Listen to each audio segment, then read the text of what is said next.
새롭게 나는 주께 속했네. 나는 주께 속했네.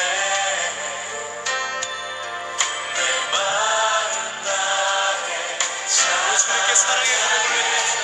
I love you, I love you, I love you. I love you, I love you, I love you. I love you, I love you, I love you. 내 모든 것 다해 주만 따라. I love you, I love you, I love you. I love you, I love you, I love you. I love you, I love you, I love you. 내 모든 것 다해 주만 따라. I love you, I love you, I love you. I love you, I love you, I love you. I love you, I love you, I love you. 내 모든 것 다해 주만 따르리. 어린 양의 신부이신 여러분, 우리 주님은 우리의 신랑 되십니다. 믿으십니까? 우리 신랑 되신 주님께서 우리에게 말씀하십니다. 나의 사랑, 나의 어여쁜 자야, 일어나 나와 함께 가자. 우리 주님은 우리의 신랑이시지만 온 우주를 지으시고 통치하시는 왕이십니다. 그러한 왕이신 주님께서 우리에게 신랑으로 오셔서 우리와 친밀하게 교제하기를 원하십니다. 우리 시간 한 번 더 이 고백을 주님 앞에 올려드릴 때에는 하나님, 우리가 주님만을 사랑하기로 결정합니다. 주님만을 따라가기로 결정합니다. 그것은 어떠한 핍박과 고난이 온다 할지라도 변치 않는 우리의 고백입니다. 우리가 순결한 신부로 일어나서 주님만을 따를 것입니다. 함께 이 마음으로 고백하며 나가십시다. I love you, I love you, I love you. I love you, I love you, I love you. I love you, I love you, I love you. 내 모든 것 다해 주만 따라. I love you, I love you, I love you.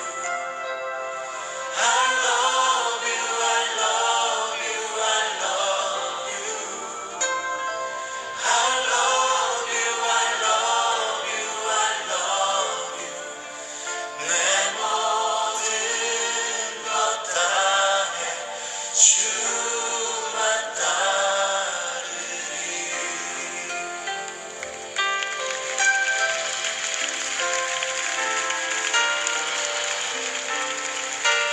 예수 주밖에 없네.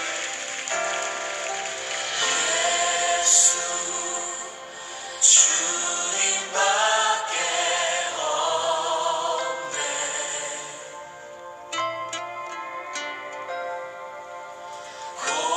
공의로 다스리시네.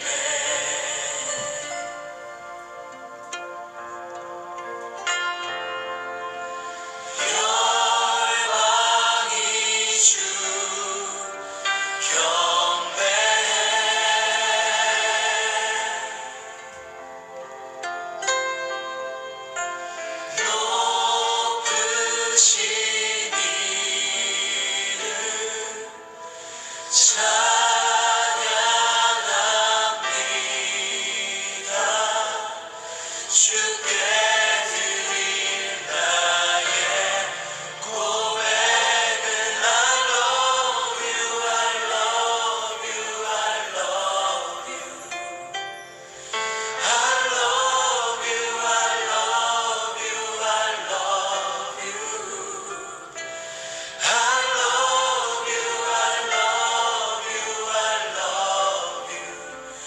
내 모든 것 다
죽었네.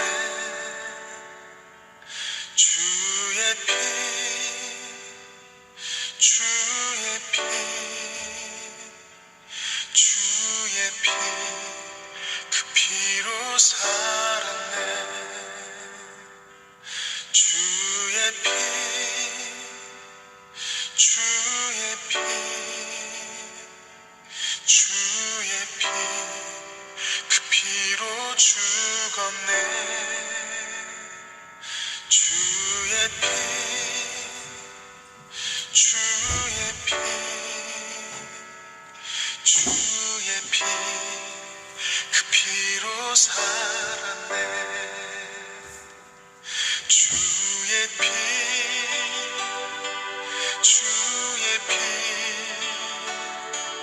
주의 피, 그 피로 죽었네.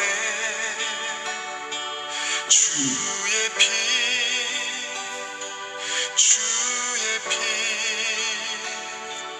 주의 피, 그 피로 살았네. 주의 피, 주의 피, 주의 피, 그 피로 죽었네. 주의 피, 주의 피, 주의 피, 그 피로 살았네.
그 피로 죽었네. 주의 피, 주의 피, 주의 피, 그 피로 살았네. 주의 피, 주의 피, 주의 피, 그 피로 죽었네. 주의 피, 주의 피, 주의 피, 그 피로 살았네.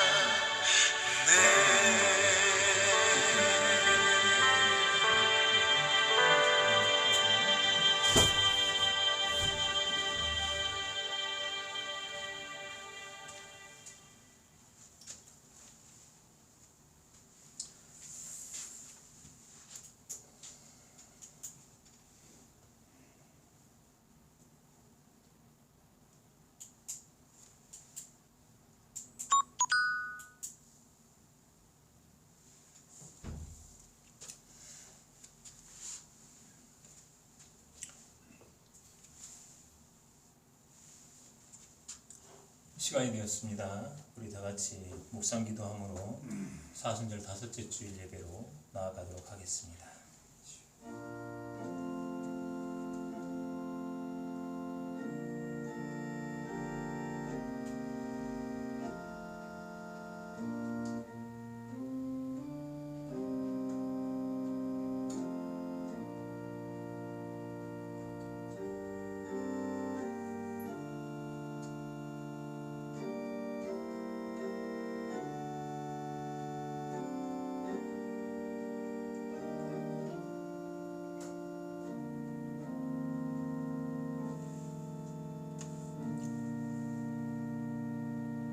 그러므로 형제들아, 우리가 예수의 피를 힘입어 성소에 들어갈 담력을 얻었나니 우리가 마음의 뿌림을 받아 악한 양심으로부터 벗어나고 몸은 맑은 물로 씻음을 받았으니 참 마음과 온전한 믿음으로 하나님께 나아가자.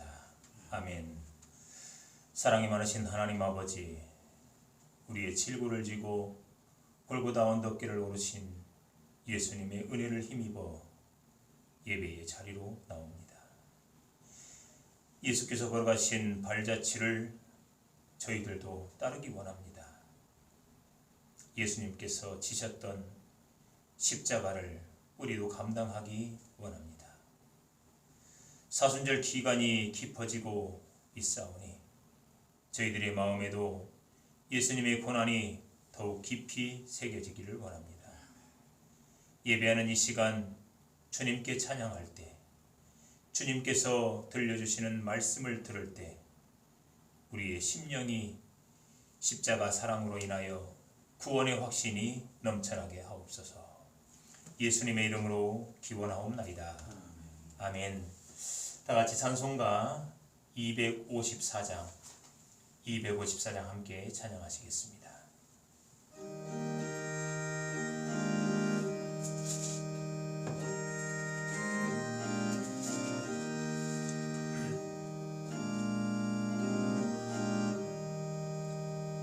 내 주의 보혈은 정하고 정하다. 내 죄를 정케 하신 주 나로라 하신다. 내가 주께로 지금 가오니 십자가에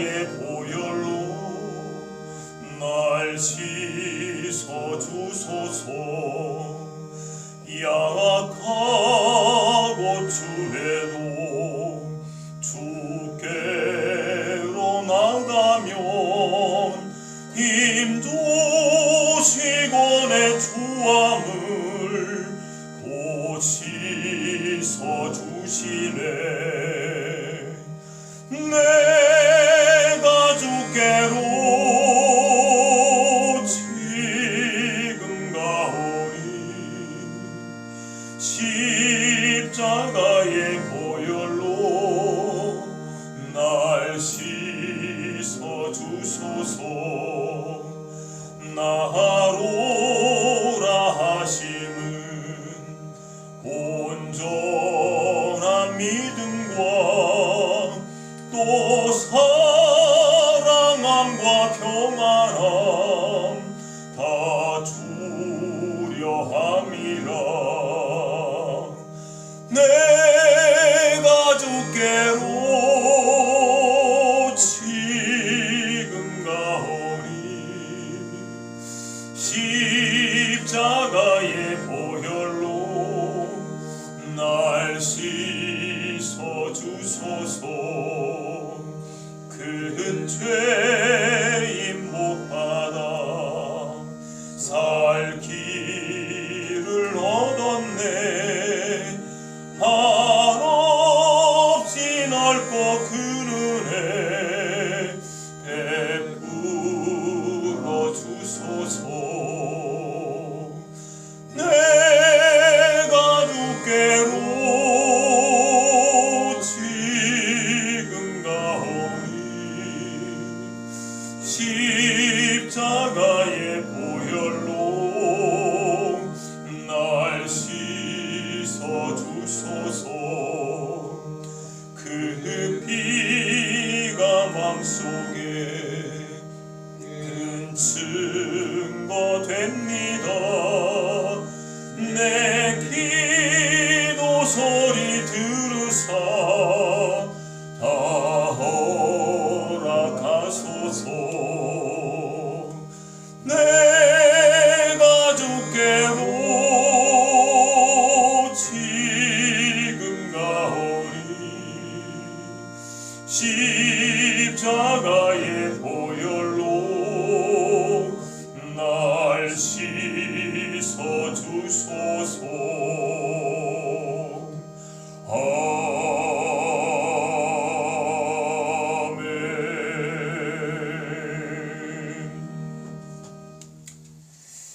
지난 한 주간 동안 하나님 앞에 그리고 사람들 앞에 지었던 죄악들을 이 시간 주님의 제단 앞에 참회하도록 하겠습니다.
내가 넘치는 진노로 내 얼굴을 네게서 잠시 가렸으나 영원한 자비로 너를 긍휼히 여기리라.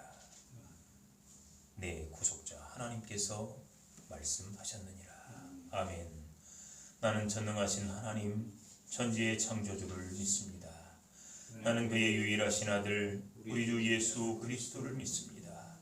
그는 성령으로 잉태되어 통정녀 마리아에게서 나시고 본디오 빌라도에게 고난을 받아 십자가에 못 박혀 죽으시고 장사된 지 사흘 만에 죽은 자 가운데서 다시 살아나셨으며 하늘에 오르시어 전능하신 아버지 하나님 우편에 앉아 계시다가 거기로부터 살아있는 자와 죽은 자를 심판하러 오십니다. 나는 성령을 믿으며 거룩한 공교회와 성도의 교제와 죄를 용서받는 것과 몸의 부활과 영생을 믿습니다. 아멘. 다 같이 찬송가 261장 함께 찬양 드리겠습니다.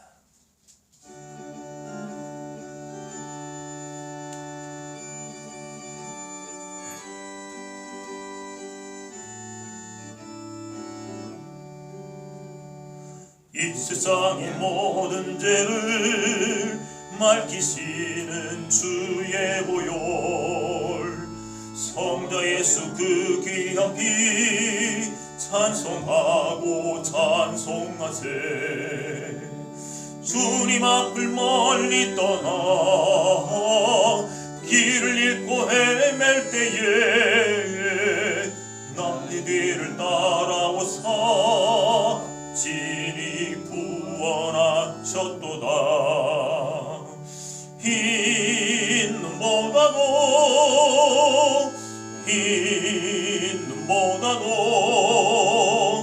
주의 흘리신 보혈로 이게 씻어 주옵소서. 가시관을 쓰셨으니 피로 얼굴 물드셨고 십자가의 모진 고통 나를 위해 당하셨네. 말로 형용할 수 없는 구세주의 구속하심, 그 은혜와 그 신사랑 찬송하고 찬송하세. 흰 눈보다도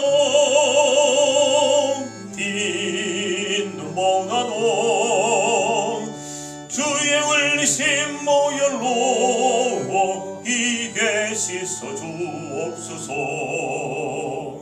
아버지를 멀리 떠나 바른 길을 쳐버리고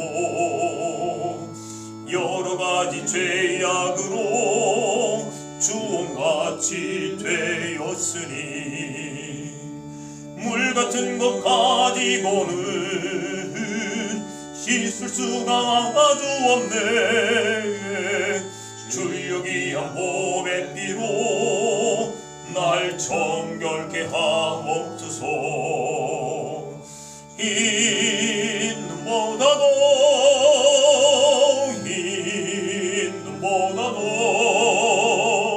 주의 흘리신 보혈로 이게 씻어 주옵소서.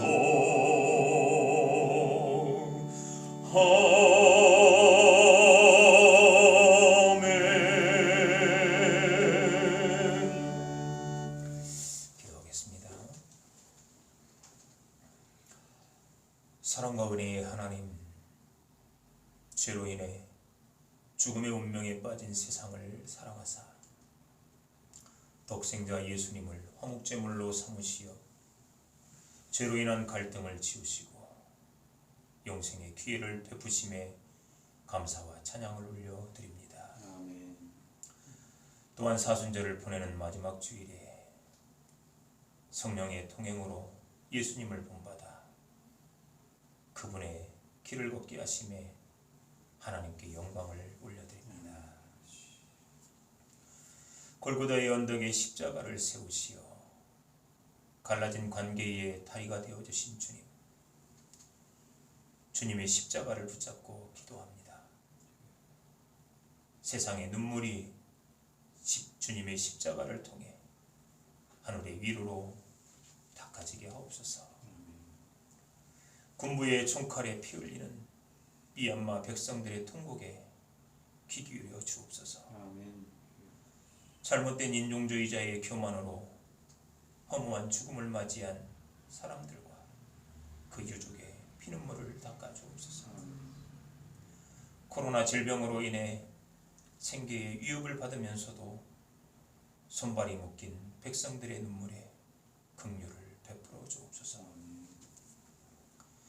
애굽에서 하나님의 백성을 해방하신 주님, 그 권능과 정의를 붙잡고 기도합니다.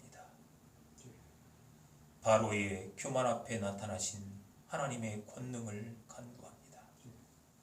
사람 위에 사람을 세우고 욕망의 탑을 세워가는 세상의 교만과 그로 인한 질병과 전쟁, 기근을 흩으시고 해방하여 주옵소서.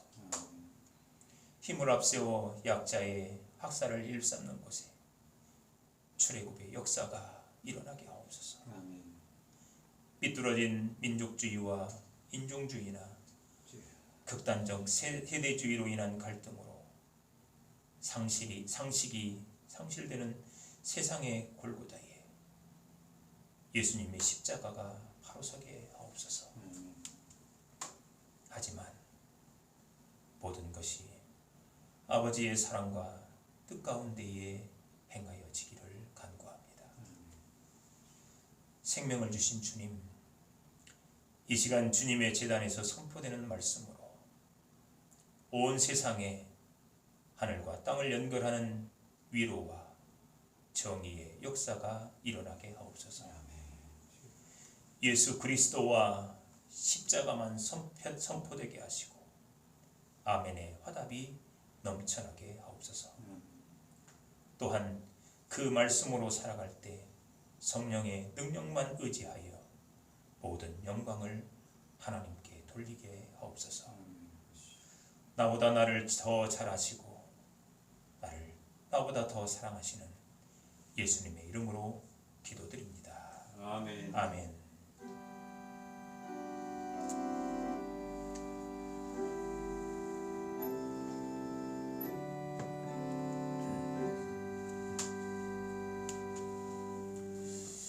사순절 다섯째 주일 하나님께서 온 세상에 선포하신 말씀입니다. 신약 마가복음 14장 32절에서부터 42절까지의 말씀입니다. 신약 80쪽 마가복음 14장 32절에서부터 42절까지의 말씀, 저와 여러분이 한 절씩 교독하신 후에 42절의 말씀은 우리 다같이 합독해 읽도록 하겠습니다. 그들이 겟세마네라 하는 곳에 이르매 예수께서 제자들에게 이르시되 내가 기도할 동안에 너희는 여기 앉아 있으라 하시고 베드로와 야고보와 요한을 데리고 가실새 심히 놀라시며 슬퍼하사 말씀하시되 내 마음이 심히 고민하여 죽게 되었으니 너희는 여기 머물러 깨어 있으라 하시고 조금 나아가사 땅에 엎드려 될 수 있는 대로 이때가 자기에게서 지나가기를 구하여 이르시되 아빠 아버지여, 아버지께서는 모든 것이 가능하오니 이 잔을 내게서 옮기시옵소서. 그러나 나의 원대로 마시옵고 아버지의 원대로 하옵소서 하시고 돌아오사 제자들이 자는 것을 보시고 베드로에게 말씀하시되 시몬아 자느냐 네가 1시간도 깨어 있을 수 없도냐. 시험에 들지 않게 깨어 있어 기도하라. 마음에는 원이로되 육신이 약하도다 하시고 다시 나아가 동일한 말씀으로 기도하시고 다시 오사 보신즉 그들이 자니 이는 그들의 눈이 심히 피곤함이라. 그들이 예수께 무엇으로 대답할 줄을 알지 못하더라. 세 번째 오사 그들에게 이르시되 이제는 자고 쉬라. 그만 되었다. 때가 왔도다. 보라 인자가 죄인의 손에 팔리느니라. 일어나라 함께 가자. 보라 나를 파는 자가 가까이 왔느니라. 아멘. 제가 다시 한번 대독에 올릴 때에 성령의 감동이 여러분 안에 충만하기를 축복합니다. 그들이 겟세마네라 하는 곳에 이르매 예수께서 제자들에게 이르시되 내가 기도할 동안에 너희는 여기 앉아 있으라 하시고 베드로와 야고보와 요한을 데리고 가실새 심히 놀라시며 슬퍼하사 말씀하시되 내 마음이 심히 고민하여 죽게 되었으니 너희는 여기 머물러 깨어 있으라 하시고 조금 나아가사 땅에 엎드려 될 수 있는 대로 이때가 자기에게서 지나가기를 구하여 이르시되 아빠 아버지여, 아버지께서는 모든 것이 가능하오니 이 잔을 내게서 옮기시옵소서. 그러나 나의 원대로 마시옵고 아버지의 원대로 하옵소서 하시고 돌아오사 제자들이 자는 것을 보시고 베드로에게 말씀하시되 시몬아 자느냐 네가 1시간도 깨어 있을 수 없더냐 시험에 들지 않게 깨어 있어 기도하라. 마음에는 원이로되 육신이 약하도다 하시고 다시 나아가 동일한 말씀으로 기도하시고 다시 오사 보신즉 그들이 자니 이는 그들의 눈이 심히 피곤함이라. 그들이 예수께 무엇으로 대답할 줄을 알지 못하더라. 세 번째 오사 그들에게 이르시되 이제는 자고 쉬라. 그만 되었다. 때가 왔도다. 보라 인자가 죄인의 손에 팔리느니라. 일어나라. 함께 가자. 보라 나를 파는 자가 가까이 왔느니라. 아멘. 지난 수요일에 포털 사이트를 검색하다가 눈에 띄는 제목이 하나 있었습니다. 나이가 들수록 만나기 싫은 사람들의 공통점. 만나면 피곤하고 짐 빠지고 그래서 점점 만나기 꺼려지는 그런 사람이 있다. 바로 말 많은 사람들이다. 그러면서 이 글은 나이가 들면 말이 더 많아지는 이유를 크게 두 가지로 진단을 합니다. 통제력과 핵심이라고 하더군요. 나이가 많거나 지위가 높을수록 말이 곧 통제라고 생각하기 때문에 말을 통해 자신의 통제력을 확인하려고 든다고 합니다. 그러다 보니 자신보다 어리거나 아랫사람들을 자신의 정보로 통제하는 것입니다. 이때 말이 나이가 들수록 늘어지고 횡설수설합니다. 그러면서 이 횡설수설하는 대부분의 이유를 핵심을 잘 모르기 때문이라고 이렇게 얘기를 하더군요. 핵심을 모르면 요약을 할 수 없고 요약을 못하면 내가 전달하고 싶은 정보부터 늘어놓게 된다는 것이죠. 설교자로서 중년의 길에 선 제게는 깊은 공감이 되는 글이었습니다. 사순절 5째 주일에 성서 공과는 마가복음 14장 32절에서 42절까지의 말씀을 본문으로 삼고 있습니다. 신학자 존 스토트는 설교란 하나님 앞에서 이루어지는 사건으로 하늘과 땅을 연결하는 것이라고 합니다. 이처럼 귀한 설교가 핵심을 잘 찾아서 시간이 지날수록 꺼려지지 않고 오히려 반겨지는 그러한 말씀이 되기를 소망하면서 이 시간 말씀을 전하겠습니다. 예수님은 12 제자들과 함께 유월절 파티와 성만찬을 마치고 감난산으로 향합니다. 감난산에 동행한 제자는 11제자이죠. 예수님을 팔기로 작정한 가룟 유다가 빠지게 되는 것입니다. 감난산에서 베드로와 10제자는 예수님을 다 버릴 것이라는 말씀을 듣습니다. 여기까지 우리는 지난 3주 동안 같이 말씀을 나누고 묵상을 했습니다. 자, 그렇다면 여러분, 여기에서 우리가 한 가지 우리 자신에게 질문을 하면서 찾아야 할 답이 있습니다. 그게 뭐냐?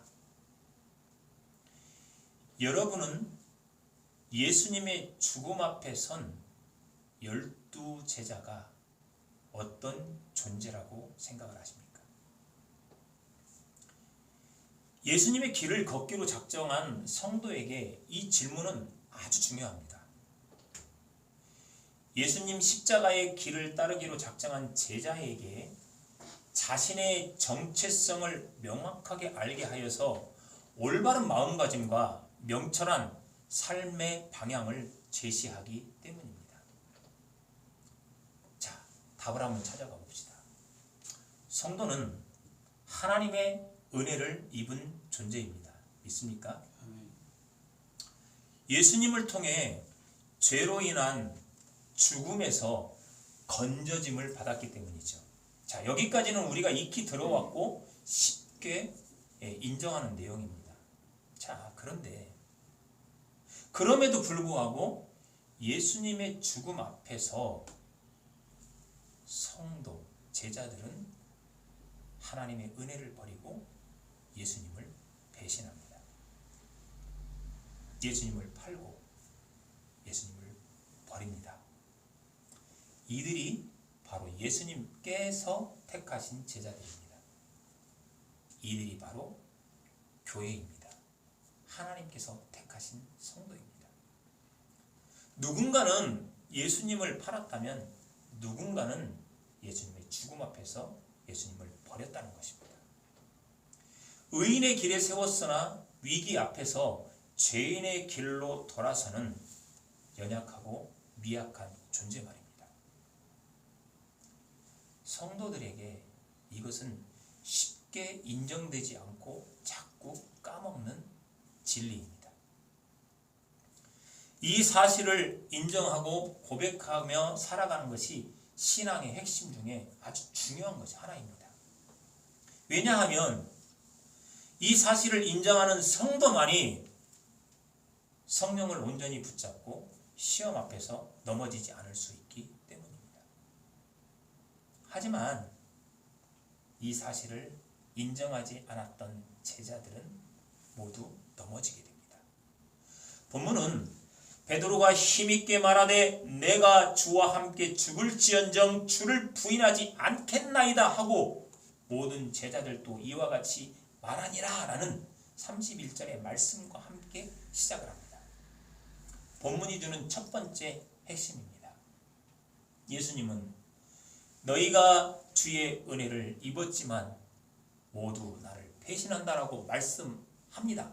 그러나 제자 그 누구도 아무도 이것을 인정하지 않습니다. 예수님은 가룟 유다를 제외한 제자들을 데리고 겟세마네로 가십니다. 겟세마네는 감람산 자락에 있는 올리브 기름 자른 곳으로 예수님이 즐겨 기도하던 곳입니다.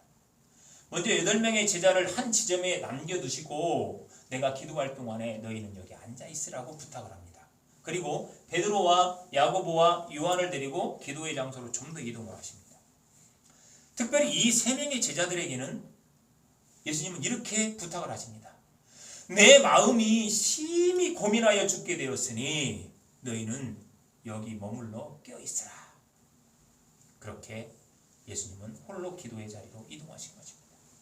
자, 예수님께서 앉아있으라, 깨어있으라 무슨 말이죠? 기도하라는 말입니다. 하지만 온종일 유월절 만찬 준비로 바쁘게 뛰어다닌 제자들은 피곤함을 이기지 못하고 졸고 말았습니다. 예수님이 1시간 뒤에 오셔서 말씀하십니다. 시몬아, 자느냐? 네가 1시간도 깨어있을 수 없더냐? 시험에 들지 않게 깨어 기도하라. 마음은 원이로되 육신이 약하도다. 예수님도 제자들이 피곤한 줄 잘 알고 계십니다. 그 아들 같은 제자들이 얼마나 측은하겠습니까? 그럼에도 예수님은 기도하라고 하십니다. 기도하지 않으면 시험에 넘어지기 때문입니다. 잠이 부족하고 피곤으로 인해 얼굴에 핏기가 없는 자녀를 향해 부모는 공부하도록 모든 지원과 응원을 아끼지 않는 것과 같습니다. 다가올 미래를 대비하는 것입니다. 이처럼 십자가의 길을 걷는 제자라면 아무리 피곤하더라도 기도해야 합니다. 기도를 쉬어서는 안 됩니다. 만약 베드로를 포함한 제자들이 예수님의 말씀에 인정을 했다면 기도했을까요? 안 했을까요? 당연히 기도했을 것입니다.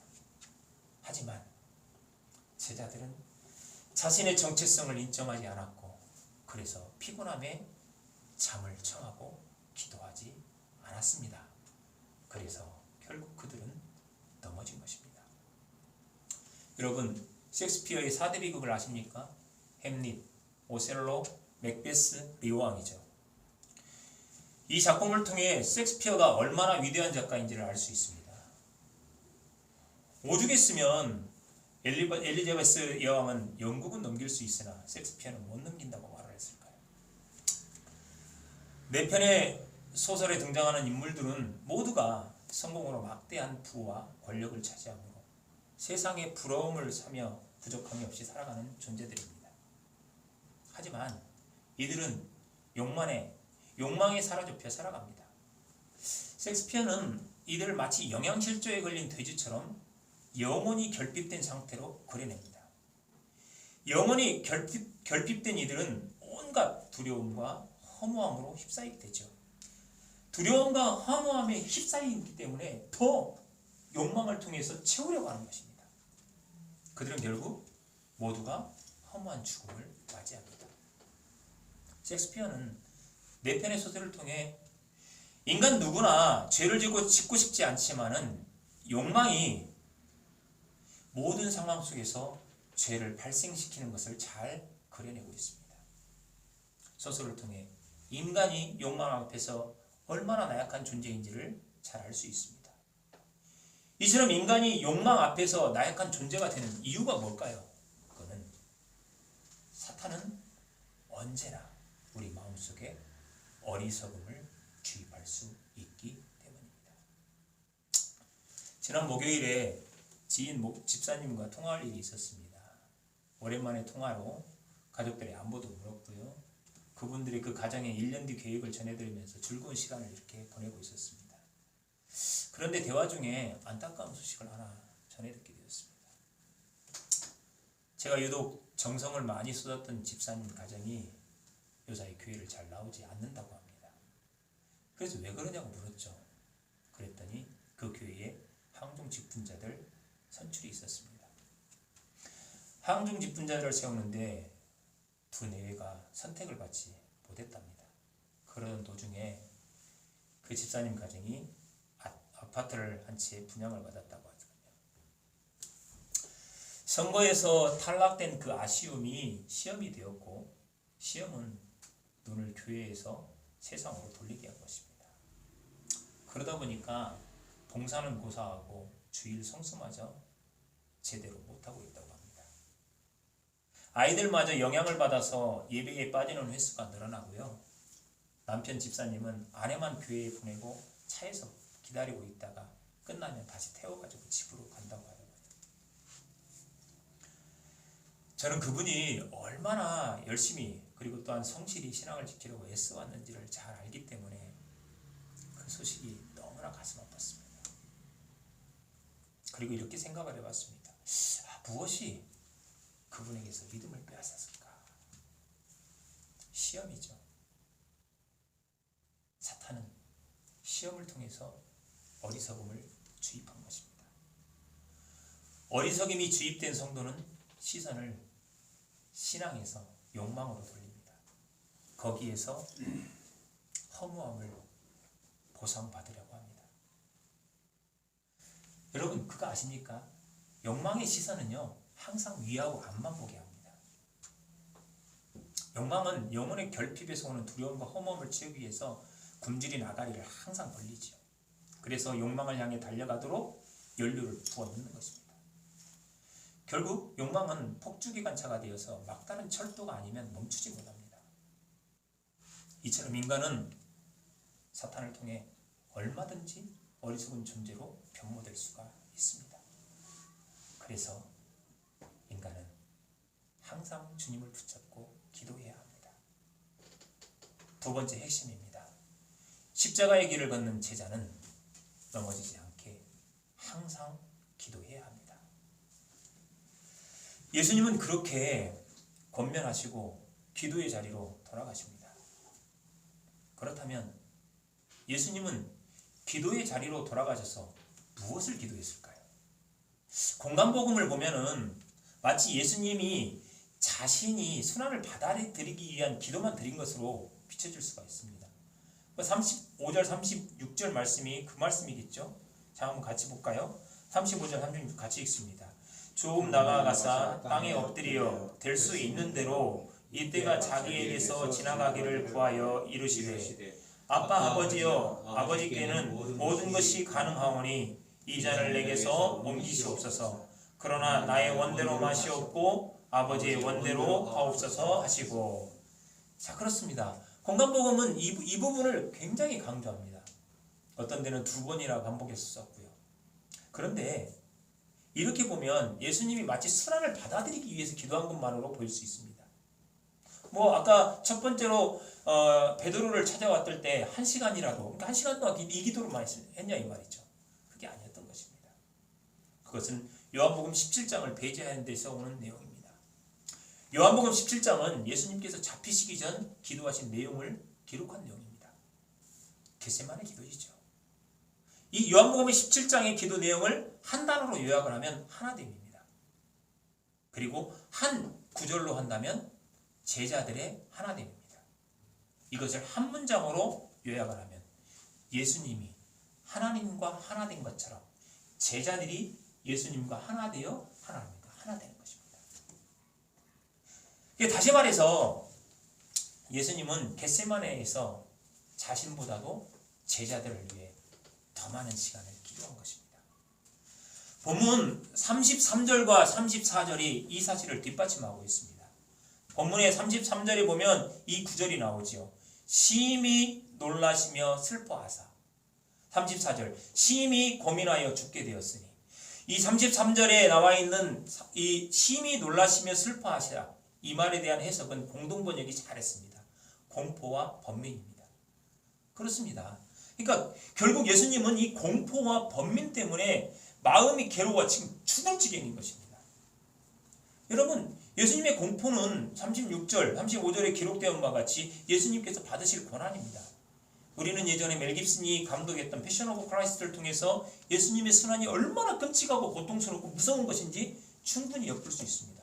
자, 그렇다면 예수님의 번민이 무엇이냐 말이죠. 이 번민도 본문을 보면 정확하게 나와 있습니다. 얼마나 번민, 슬픔이 크셨으면 심히 고민하여 죽게 되었다고 표현을 했을까요? 예수님은 세 제자에게 이 심정을 고백하면서 뭐라고 말하냐면 깨어있으라, 깨어있으라 합니다. 깨어있으라고 얘기하죠. 그리고 나서 기도의 자리로 가시고 난 다음에 36절과 함께 요한복음 17장을 기도하고 1시간 뒤에 다시 찾아오신 예수님께서 잠자고 있던 세 제자에게 오신 예수님은 특별히 누구를 찾냐? 절대 버리지 않겠다고 했던 베드로에게 깨어 기도하라고 하는데 전제가 붙습니다. 뭐라고 하죠? 시험에 들지 않게 깨어있어 기도하라, 이렇게 얘기합니다. 그러니까 예수님은 시험에 들지 않게 깨어 기도하라, 누구를 위해 걱정하고 기도하신 겁니까? 예수님은 제자들을 위해 걱정하시고 있었던 것입니다. 예수님은 제자들이 시험에 넘어질 것을 염려하신 것입니다. 그래서 예수님은 제자들이 시험에 들지 않기를 기도한 것입니다. 예수님은 이것 때문에 죽을 것 같다고 하신 것입니다. 이 죽을 것 같다고 했던 그 표현을 누가복음 22장 44절이 너무나 잘 표현하고 있습니다. 같이 읽어보겠습니다. 시작. 예수께서 힘쓰고 애써 더욱 간절히 기도하시니 땀이 땅에 떨어지는 핏방울 같이 되더라. 자, 보세요. 34절의 말씀을 보시고 그 말씀을 이으면 그 말씀이 정말 은혜로 다가오죠. 말씀하시되 내 마음이 심히 고민하여 심히 번민하여 슬퍼하여 죽게 되었으니 너희는 여기 머물러 깨어 기도하라. 다시 말하면 너희가 시험에 들지 않게 깨어 기도하라. 이렇게 하시고 나서 예수님은 가셔가지고 간절히 기도하시는데 땀이 땅에 떨어지는 핏방울같이 기도하신 것입니다.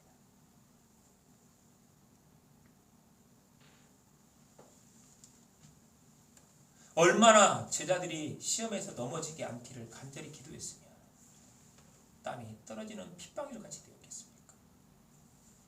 자, 그런데 예수님 세 번째 방문에 돌연 태도를 바꾸십니다. 우리 41절 42절 같이 읽습니다. 시작. 세 번째 여사 그들에게 이르시되 이제는 자고 쉬라. 그만 되었다. 때가 왔도다. 보라 인자가 죄인의 손에 팔리느니라. 예수님께서는 세 번째 오시더니 뭐라고 하냐? 그만 됐다. 이렇게 말씀하십니다. 그리고 제자들에게 자신이 팔리는 자리로 함께 가자고 합니다. 이때 예수님께서 하신 말씀에 주목해야 할 구문이 있습니다. 그게 뭐냐? 제일 42절 하반절 말씀이죠. 나를 파는 자가 가까이 왔느니라. 누구죠? 가룟 유다입니다. 예수님은 가룟 유다를 이때 소개합니다. 사실 제자들은 예수님은 이미 말씀하셨지만 가룟 유다가 예수님을 팔 거라고 하는 것은 아무도 몰랐습니다. 요한복음 13장 27절을 보면 여러분 주보에 기록되어 있죠. 예수님이 가룟 유다에게 떡 한 조각을 적셔다 주시면서 내가 하는 일을 속히 하라 라고 합니다. 이 말씀을 듣고 나서 제자들은 무슨 뜻으로 하셨는지 앉은 자 중에 아는 자가 아무도 없습니다. 여러분들의 그 주보에 보면은 그 말씀 속으로 아래 보면은 28절과 29절을 기록해 나왔습니다. 이 말씀을 무슨 뜻으로 하셨는지 그 앉은 중에 아는 자가 없고, 어떤 이들은 유다가 돈궤를 맡았으므로 명절에 우리가 쓸 물건을 사라 하시는지, 혹은 가난한 자들에게 무엇을 주라 하시는 줄로 생각하더라. 그러니까 그 정도로만 이해를 하고 있었던 것입니다. 그런데 그렇게 나갔던 가룟 유다가 검과 몽치를 들고 예수님을 포박하려는 대제사장의 부하들과 함께 떡하니 나타났을 때 제자들의 반응은 어떻겠습니까? 여기에서 저는 베드로의 칼부림은 어쩌면 가룟 유다에 대한 분노가 아니었을까 생각이 됩니다. 중요한 건 제자들은 이때부터 제자들의 시험이 시작되는 것입니다. 베드로의 칼을 거두신 예수님은 순순히 체포당하십니다. 이제 제자들이 할 수 있는 일이라는 것은 예수님의 체포를 그저 지켜볼 수밖에 없습니다. 그리고 제자들은 그렇게 차례차례 예수님을 부인하고 숨고 도망칩니다. 예수님을 버리는 것이죠. 자, 그렇다면 예수님은 왜 하나님께 간구하기를 멈췄을까요? 뻔히 이 사실을 알고 계셨는데 예수님은 제자들을 하나님께 맡기신 것입니다. 오늘 본문은 유월절 잔치에서 시작된 여정입니다. 자, 유월절 하면 떠오르는 사람 한 인물이 있죠. 누구죠? 모세입니다. 모세는 자신의 힘을 믿고 이스라엘 백성을 구하려다가 넘어진 자입니다. 어쩌면 그에게 넘어짐은 필연이었습니다. 넘어졌기에 철저히 자신을 부인하고 하나님만 의지하고 하나님의 뜻에 순종하며 나아갈 수 있었던 것입니다. 기록되지는 않았지만 저는 예수님의 간구를 들으신 하나님은 예수님에게 모세를 통해 답을 하셨다고 생각을 합니다. 아들아, 네가 걱정하는 거 너무 잘한다. 그런데 모세도 넘어진 후로 넘어졌기에 내가 그를 일으켜 나의 종으로 삼아 내 백성을 구원하지 않았느냐. 얘들도 넘어지지만 내가 일으켜 또 세상을 구원할 것이다. 예수님은 그렇게 하나님의 답을 들으시고 기도를 구하기를 멈추신 것입니다. 중요한 것은 기도의 자리에서 예수님은 자신의 구함 끝에 하나님의 들음을 세웠다는 것입니다. 하나님의 뜻을 들은 것입니다. 지난 수요일 밤에 제 아내가 저에게 이런 부탁을 하더군요. 자신과 희성이에 대한 기도문을 작성해 달라고요. 기도가 자꾸만 자신의 구함만 반복되고 하나님의 뜻을 어떻게 찾아야 할지 모르겠다면서요. 그래서 저는 그렇게 기도문을 작성해주면 주문이 되지 않을까요? 라면서 웃음으로 거절을 했습니다. 그렇다면 어떻게 하나님의 뜻을 찾아야 할까요? 답은 본문에서 예수님께서 이미 주셨습니다. 땀이 핏방울이 되도록 간절히 기도하기를 반복을 하면 하나님께서 하늘의 뜻을 들려주시는 때가 오는 것입니다. 하나님의 뜻으로 받아들이면 자기 안에 공포와 번민이 사라지고 모든 것을 하나님께 맡기게 되는 것입니다. 비록 자신의 간구대로 그 무엇 하나 되지 않았을지라도 평안으로 그것을 하나님의 뜻으로 받아들이는 것입니다. 이것은 십자가의 길을 걷기 위해 자신의 욕망까지도 내려놓은 제자에게 주시는 하늘의 축복입니다. 마지막 핵심입니다. 기도의 자리에서 전심으로 구하면 하나님의 음성이 들립니다. 하나님의 뜻은 하늘로부터 주어지는 평안입니다. 하늘의 평안은 모든 것을 하나님께 맡길 수 있게 합니다.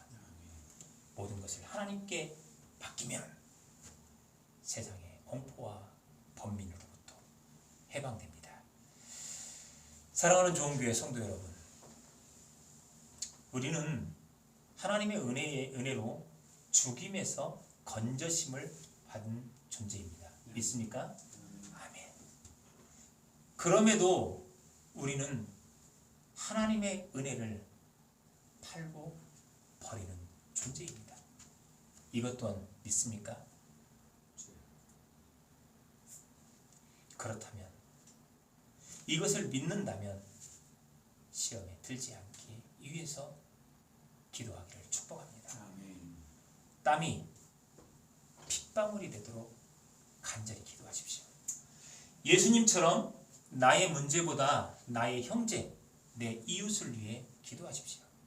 그렇게 쉬지 않고 기도하면 세상의 공포와 번민에서 해방할 하늘의 평안이 하나님의 음성으로 들리게 될 줄 믿습니다. 예수님께서 하신 말씀, 그만 되었다에 감춰진 메타포입니다. 사랑하는 좋은교회 성도들이 예수님처럼 세상의 공포와 번민을 향해 그만 되었다 말할 수 있는 복을 누리기를 축복합니다. 아멘. 우리 다 같이 준비한 예물 하나님께 드리면서 찬송가 305장 찬양하겠습니다.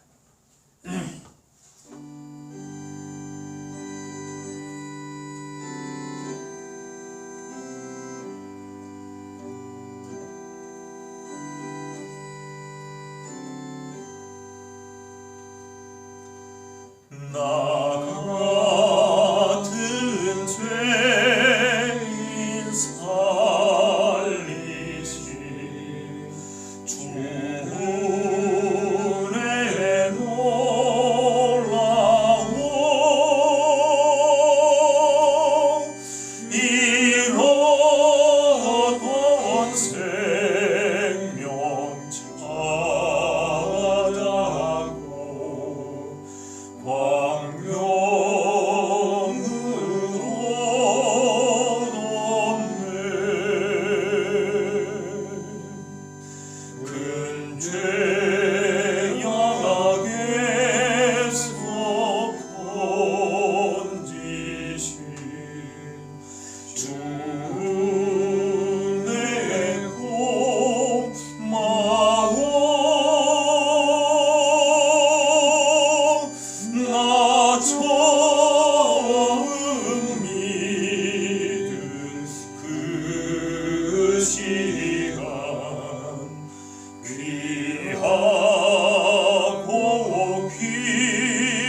사랑과 은혜가 풍성하신 우리의 구주이시고 참 아버지 되시는 하나님, 오늘도 이 귀한 시간을 통하여서 우리에게 명철한 지혜와 온전한 삶의 방향을 허락하여 주심을 감사합니다. 우리는 알고 믿고 행동합니다. 하나님께서 우리의 죄로 인하여 죽을 수밖에 없는 그 죽음에서 예수님을 희생 제물로 삼으시어 건져주심을 믿고 알고 드리고 행동하며 살아가는 귀한 주님의 백성입니다. 그럼에도 아버지 하나님, 아직도 우리는 주님의 고난 앞에, 주님의 죽음 앞에 자꾸만 넘어지는 미약하고 나약한 존재임 또한 주님 앞에 고백합니다. 그래서 주님, 성령을 붙잡지 않을 수 없고 기도하지 않을 수 없음을 고백합니다. 아버지 하나님, 우리의 기도가 혹이라도 띄엄띄엄 멈춰졌다면 우리의 이 모든 지각을 열게 하시옵시고 하나님을 향한 온전한 고백을 통하여서 다시 기도의 자리로 나아가게 하옵소서. 그래서 그 자리를 통하여서 시험으로 넘어짐보다는 그 시험을 넘어서는 귀한 주님의 종 되게 하여 주시옵소서. 아빠 아버지, 우리의 약함을 잘 아시고 우리의 또한 아버지 하나님 공포와 번민을 잘 아시는 나의 아빠 아버지, 하나님 앞에 간구하는 우리의 간구를 들으시고 하늘의 평안을 우리에게 내려 주시옵시다. 그 평안을 통하여서 우리의 공포와 번민이 아버지 하나님 다 사라지게 하시고 언제나 모든 것을 하나님께 맡기는 귀한 주의 자녀 되게 하여 주시옵소서. 그래서 그 모든 이들이 예수님과 하나 되어서 예수님이 하나님과 하나 된 것처럼 그 하나됨의 삶을 이루며 살아가는 주의 정말 귀한 제자들, 주의 온전한 백성들, 주의 사랑이 넘치는 자녀들 되게 하여 주옵소서. 오늘 이 시간 주님 앞에 귀한 예물을 들고 나옵니다.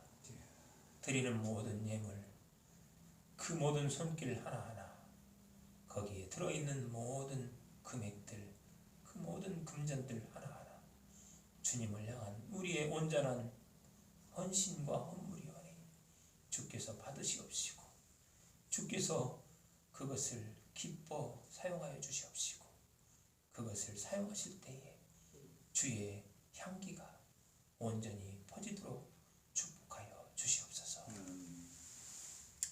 이제는 우리 주 예수 그리스도의 은혜와 무한하신 아버지 하나님의 사랑하심과 성령님의 교통하심이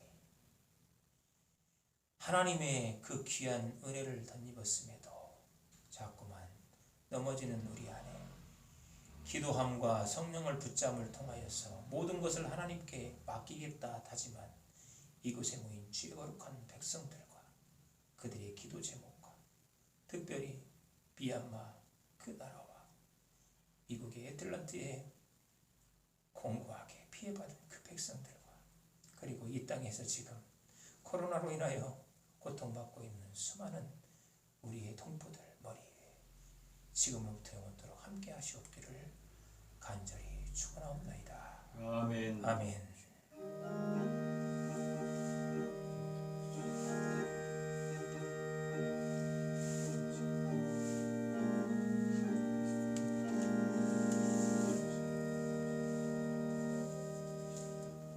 우리 예배를 받으신 하나님께 영광의 박수를 드리겠습니다. 파송의 말씀을 선포합니다. 하나님의 말씀을 따라 성령의 능력을 힘입어 예수 그리스도의 군병과 종으로서 하늘의 평안이 임하도록 깨어 기도하기 위해 세계 속으로 나아갈지어다. 아멘. 주여 저희와 함께 하옵소서. 아멘. 주여 저희와 함께 하옵소서. 예배 마치도록 하겠습니다. 감사합니다.